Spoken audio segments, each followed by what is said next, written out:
یہ امریکی CIA کا ایک ایجنٹ ہے، اس نے رضا خلیلی کے نام سے یہ کتاب لکھی ہے۔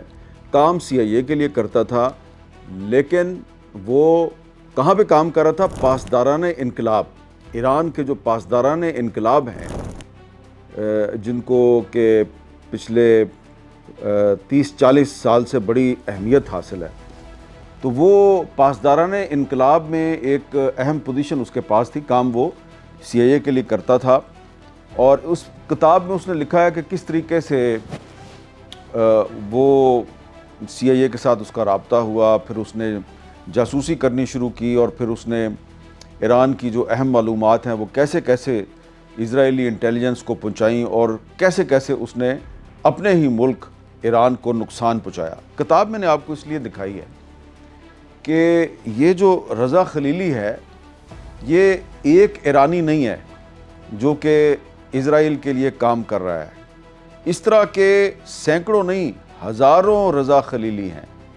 پچھلے 30-40 سال میں اسرائیل نے اور امریکہ نے، دونوں نے سینکڑوں نہیں ہزاروں کی تعداد میں ایرانی جو ہیں ان کو ریکروٹ کیا ہے، ان کو بھرتی کیا ہے، اور یہ اسرائیلی انٹیلیجنس کے لیے کام کرتے ہیں۔ لیکن یہ کوئی یک طرفہ معاملہ نہیں چل رہا۔ جس طرح امریکہ نے اور اسرائیل نے ہزاروں کی تعداد میں ایرانیوں کو ریکروٹ کیا ہوا ہے، اور اس کا ثبوت جو ہے وہ میں آپ کو دکھاتا ہوں۔ یہ فرانس 24 کی ایک رپورٹ ہے، اور یہ رپورٹ آپ کو بتا رہی ہے Iran arrests 700 Israeli agents but where are the weapons. تو جس طرح اسرائیل اور امریکہ نے ہزاروں کی تعداد میں ایرانیوں کو ریکروٹ کیا ہوا ہے، تو ایران جو ہے وہ اریسٹ کر رہا ہے ان کو، اور سینکڑوں کی تعداد میں ان کو اریسٹ کر رہا ہے۔ اور اسی طرح جو ایران ہے اس نے بھی اسرائیلیوں کو ریکروٹ کیا ہوا ہے، اور امریکنز کو بھی ریکروٹ کیا ہوا ہے۔